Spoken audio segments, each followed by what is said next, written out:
Hello भाई लोगों, क्या हाल है। सो फाइनली यामाहा का MT-15 लॉन्च हो गया है एंड एज यूजुअल उन्होंने मेरे को नहीं बुलाया उसके लॉन्च पे, उसकी मीडिया ड्राइव पे।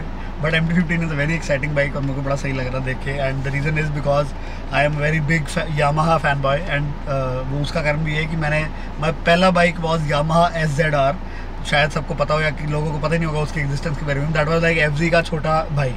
सो FZ वाला इंजन एंड FZ वाली चैसी शायद FZ वाली नहीं थी, बट FZ वाला इंजन और FZ की तरह ही वो चलता था। But it was more of a computer type bike and more practical bike और बेसिकली 10-15 हज़ार सस्ता था उस टाइम, तो जब हमने तब लिया था। So MT-15 is a very special bike for me because I feel it's what I have been waiting for. And the reason I am making this video is because I feel कि इतनी जगह जितनी videos I हैं सारी आई हैं, लोग उसको सही से पोजीशन नहीं कर पा रहे हैं। मतलब सबको समझ नहीं आ रहा कि MT-15 क्यों आया है, किस लिए निकला है। ऑलरेडी FZ25 था, ऑलरेडी R15 था, तो MT-15 एक्चुअली किन लोगों के लिए बना है। तो उसको KTM 125 से भी कंपेयर करा जा रहा है, उसको अपाचे से भी कंपेयर करा जा रहा है, उसको क्या नाम है पल्सर RS 200 से भी कंपेयर करा जाता है। But let me tell you कि यामाहा ने वो MT-15 क्यों निकाला है एंड उनमें से एक लोग जो जैसे कि मैं हूँ उनके लिए बनाया गया है। So coming back to the main thing very shortly, मैं उन लोगों के लिए वीडियो बना रहा हूँ या उन लोगों से बात करना चाहता हूँ जो लोग R15 के फैंस हैं। बहुत एक कल्ट और लेजेंडरी या लेगेसी टाइप फॉलोइंग है उन लोगों की जिन्होंने R15 रखा है या बहुत देर के लिए चलाया है and they will be able to relate to me more कि R15 हमेशा से एक स्पेशल बाइक रहा है। It was not a normal bike and लोगों को लगता है R15 स्पेशल इसलिए था बिकॉज अपनी लुक्स के कारण, या बहुत पहले जब मतलब सबसे पहले इतनी अच्छी सी लुक्स वाला बाइक उन्होंने निकाला है कि जो स्पोर्ट्स बाइक था। मतलब आज से आई थिंक मेरे को ईयर नहीं याद but I was very young, I was in 8th 9th, तो 2007, 8, 9 की बात होगी जब R15 आया था और पहली बार हमने देखा तो वी वर लाइक वाओ ये क्या निकाला है। बाद में चला 150 cc है, फिर धीरे धीरे पता चला अच्छा इसके अंदर क्या स्पेशल है क्या नहीं है। बट नेक्स्ट 10, 12 ईयर, 13 ईयर जिन ने भी R15 रखा चलाया, उनका उसके साथ एक प्यार ही बन गया, उसके साथ एक रिलेशन ही बन गया। और ऐसे लोग हैं जिन्होंने 1.5 lakh kilometre, 2-2 lakh kilometre, 2.5 lakh kilometre bike चलाई है। R15 बना था ट्रैक बाइक के लिए और वो एक्चुअली ट्रैक बाइकिंग के लिए बना पहले दिन से, बट लोग उसको लद्दाख लेकर गए हैं, उसको टूरिंग पे लेकर गए हैं और लोगों ने इतनी देर के लिए रखे, इतनी देर के लिए चलाया और ऐसा रिलेशन बन गया है कि मतलब क्या ही बता सकते हैं कि वो मतलब that can not be compare to any other bike. की पल्सर नया आ गया या फीचर्स में कंपेयर नहीं कर सकते, आप उसकी सीसी में कंपेयर नहीं कर सकते, उसकी पावर फिगर में कंपेयर नहीं कर सकते। तभी कहते हैं कि हर एक मशीन मतलब एक होती है दिस नॉर्मल मार्केट जहाँ पर लोगों मशीन्स को उनकी BHP फिगर्स, वेट या उनकी पावर्स इनसे परखा जाता है या स्पेक शीट जैसे बोलते हैं। But there is one pure world जिसको तभी बोलते हैं प्योरेस्ट व्हीकल्स। कुछ रेयर ही ऐसे प्योरेस्ट व्हीकल्स होते हैं जो बियॉन्ड हो जाते हैं इन चीज़ों में। जैसे गाड़ियों में हम टोयोटा सुपरा की बात करते हैं या सुबरू की बात करते हैं या ऐसी कुछ गाड़ियाँ जिनकी बात करते हैं, और वैसी बाइक्स में ऐसे रेयर कुछ बाइक्स हैं जो हमेशा ही बहुत एक दिल पे स्पेशल इंप्रेशन छोड़ते हैं। तो इंडियन मार्केट के लिए R15 हमेशा वैसा था। अब मैं बताता हूँ क्यों वैसा था। The amount of quality it had, the amount of feel it had and the amount of reliability in everything. मतलब फॉर एग्जाम्पल मैंने अब तक मेरे पास 3 बाइक्स थे, 3 बाइक्स पे मैंने बहुत टाइम स्पेंड करा। एक SZR जो मेरा खुद का था, दूसरा थंडरबर्ड जो भी मेरा खुद का था जो मैंने बहुत चलाया है, और उसके अलावा एक R15 जो मेरे बेस्ट फ्रेंड का था जिसके ऊपर मैं कुल्लू गया था। और मुझे याद है मतलब कुल्लू से लुधियाने का रास्ता अराउंड अगर आप बस पे जाओ तो 8-7-8 घंटे का पड़ता है, गाड़ी पे जाओ तो 6-7 घंटे आपको आराम से लग जाते हैं अगर आप कंटिन्यू से जाओ। बट मैंने बाइक पे वो 4 घंटे में ड्राइव पूरी करी थी and I was on that R15 particularly. और R15 भी अकेला ऐसा बाइक है जिसको आप पूरे दिन फुल थ्रॉटल पे रख सकते हो और मजाल उस बाइक को कुछ भी हो जाए। उसको जितना ज़्यादा भगाओगे, जितना ज़्यादा रफ यूज़ करोगे, जितना ज़्यादा उसको खींचोगे, उतना ज़्यादा वो और आपकी बॉडी का पार्ट बनता रहेगा। The amount of handling it had, the amount of मतलब ब्रेकिंग पावर इट हैड, और जो उसकी चैसी है मतलब जिस तरह आपकी बॉडी के साथ वो मर्ज हो जाती है और जिस तरह आपको कंट्रोल देती है एक चीज़ पे, मतलब चाहे टायर की ग्रिप समझ लो, कुछ भी समझ लो, मतलब it feel like a different biking experience जो आप किसी और बाइक से कंपेयर नहीं कर सकते। मतलब मुझे याद है उस 4 घंटे की कुल्लू तक की राइड में मुझे पता मेरे यहाँ पे ये दुख रहे थे, मेरी पीठ दुख रही थी और मेरी पूरी बॉडी दुख रही थी। और मुझे याद है अगले 4-5 दिन जो मैं उस पूरे टूर पे रहा, मैं वॉलिनी मेरे साथ होती थी और मैं हर थोड़ी देर बाद या जब भी रुकता था या पूरे दिन के एंड में वॉलिनी मिलता रहता था कि मेरी पीठ दर्द ठीक हो। But the amount of pleasure that I got, मतलब एक कुछ पल होता है ना मेमोरेबल जो आपकी ज़िंदगी में आपके अंदर बस जाते हैं, वैसे पल उस बाइक ने मेरे को दिए हुए हैं। पहली बार मैंने काउंटर स्टीयरिंग सीखी तो R15 पे सीखी थी और तब मैंने मास्टरी वो कुल्लू के ट्रिप पे करी थी। और वो ऐसे रास्ते थे मतलब यार हम गरीबों के लिए तो पहाड़ी हमारे मतलब ट्रैक्स होती हैं, इसको घाट्स बोलो कुछ भी बोलो। और मैं बताता हूँ आपको एक और बात कि घाट्स बोलो कुछ भी बोलो, हमारे लिए ट्रैक्स ही वो थे। और that was the first time I have been truly ecstatic and कहते हैं ना एक अलग ही ब्लिस में चले जाते हो. That I felt with that bike. मतलब गोडे नीचे रगड़ रहे हैं, इतनी कॉर्नरिंग, इतनी फाड़, अच्छी कॉर्नरिंग हो रही है. And that was like a whole level of another experience.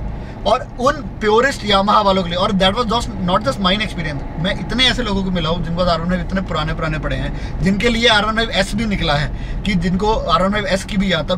Yamaha हम कह रहे हैं कि यामाहा इंडिया फैंस का नहीं सोच रहा. मैं कहता हूँ वो सोच ही अपने फैंस का रहा है और उन्हीं के लिए प्रोडक्ट्स बना रहा है. तो इतने सारे यामाहा के फैन बॉयज, इतने सारे यामाहा के प्योरेस्ट बंदे जो यामाहा को मतलब R15 पे इतनी दूर तक गए, उन्होंने टूरिंग के लिए यूज़ करा, तो बाइक टूरिंग के लिए बना ही नहीं. Only because of its reliability and engine की क्वालिटी, और जो उसके अंदर टेक्नोलॉजी यूज हुई है वो तब भी 150 सीसी बाइक की तरह चलता ही नहीं था. मतलब मैं 140 पे उस पर क्रूज कर रहा हूँ एक 150 सीसी के मोटरसाइकिल पे, एंड उसमें कोई वाइब्रेशन नहीं है, कुछ नहीं है. वैसा लग रहा है टोटली एट होम.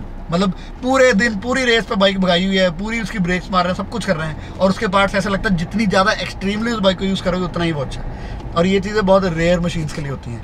मतलब मैं थंडरबर्ड या बुलेट की बात करूँ, मैं 1.5 घंटे 2 घंटे उस बाइक को फुल थ्रॉटल पे चलाऊँ, या तो उसका मतलब कभी सिलेंसर, किसी का सिलेंसर गिरा हुआ है, कभी किसी का कोई पार्ट निकला हो, कभी वाइब्रेट करके उसके पार्ट्स ही निकल जाते हैं, कभी कुछ होता है ना. रॉयल एनफील्ड उस लेवल के हैं. I don't know about the continental और द 650 इंटरसेप्टर ना. मतलब पल्सर की बात करो, उसके इंजन ओवरहीट हो जाते हैं. मतलब I have never seen any other machine जो उतनी मतलब रफनेस के साथ, रफनेस मैं ये नहीं कहूँगा कि उसको ख़राब सड़कों पे भगाओ, मतलब उसके इंजन को जितना खींच सकते हो, उसके किसी भी पार्ट को, चाहे ब्रेक्स हो चाहे टायर हो, कुछ भी जितना खींच सकते हो और किसी बाइक को खींच सकते हो. और उन R15 वालों के लिए जो R15 के प्योरिस्ट है, जिनके लिए R15 बना था आगे झुक के कमिटेड होकर चलाने के लिए, पहली बार यामाहा ने सोचा कि यार कि अगर झुक के चलाने के बाद भी यामाहा की उस R15 की इतनी ज़्यादा कैपेबिलिटीज़ के कारण लोग इतने अच्छे उसके फ़ैन हैं, इतनी ज़्यादातर उसको यूज़ करते हैं, ट्रैक्स पर यूज़ करते हैं, हर जगह यूज़ करते हैं, तो फाइनली उन लोगों के लिए एक सीधी पीठ वाला बाइक निकाल दिया जाए. ये पर्पज़ है MT15 का. उसका ना FZ25 से कंपैरिजन है, ना उसका R1 क्या नाम है ड्यूक 125 से कंपैरिजन है. ड्यूक 125 एक अपनी ही अलग लीग में है, जो एक 200 की पावरफुल वर्जन का कम पावरफुल वर्जन बना, और 125 Duke is very under powered. मैंने उसका रिव्यू डाला था, बट उसका वीडियो एंगल इतना खराब था कि मैंने डिलीट ही कर दिया. It is extremely under powered, तो वो तो उसका कंपैरिजन है ही नहीं. और 1.4 लाख में अगर लोग कहते हैं, मतलब लोगों ने ना ये कंक्लूजन दिया है कि एक 150 सीसी बाइक 1,40,000 का बहुत महंगा है.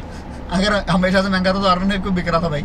R15 लेने वालों को कभी R15 महंगा नहीं लगता, और उसका पल्सर तो कोई कंपैरिजन है ही नहीं है. अकेला कंपैरिजन अगर है जैसे FZ25, और उसकी प्लेसमेंट बिल्कुल अलग है, but for as a normal consumer वो फिर डिसाइड कर सकता है कि मैंने MT15 लेना है या FZ25 लेना है.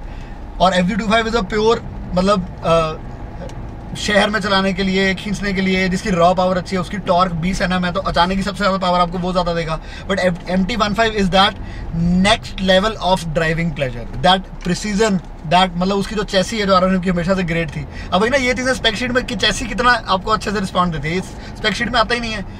उन चीज़ों के लिए MT15 मिला. स्लीपर क्लच है उसमें, मतलब R15 को अगर मतलब ऐसे मेरे को मिल जाए वो नेकेड वर्जन में, it is such an extreme combination. And और मैं उतना एक्साइटेड हूँ यार कि जल्दी से टेस्ट ड्राइव वाला बाइक है और मैं चलाऊँ, उसको भगाऊँ, and maybe I will buy it also. But क्योंकि मैंने थंडरबर्ड एक्चुअली वापस ही कर दिया था, वो शायद सारों को पता नहीं होगा, मतलब लाया था थोड़ी देर बाद मैंने वापस कर दिया था, whatever. But MT15 is only made for the R15 fan boys.